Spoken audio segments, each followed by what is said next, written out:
السلام علیکم ورحمۃ اللہ وبرکاتہ۔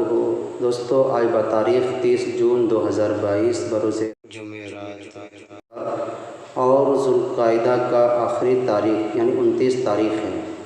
کافی جگہوں سے یہ خبر آئی ہے کہ ذوالحجہ کا چاند نظر آ چکا ہے۔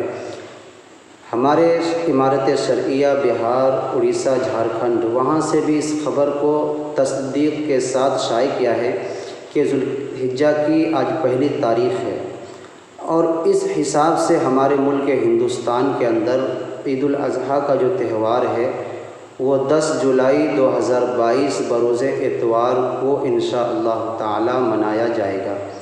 اس لیے آپ حضرات سے درخواست ہے کہ آپ قربانی کی تیاری میں لگ جائیں، اور جو حضرات قربانی کا ارادہ رکھتے ہوں ان سے خصوصاً میری درخواست ہے کہ وہ قربانی کا جانور ذبح ہونے تک اپنا بال اور ناخن کو نہ تراشے۔ السلام علیکم ورحمۃ اللہ وبرکاتہ۔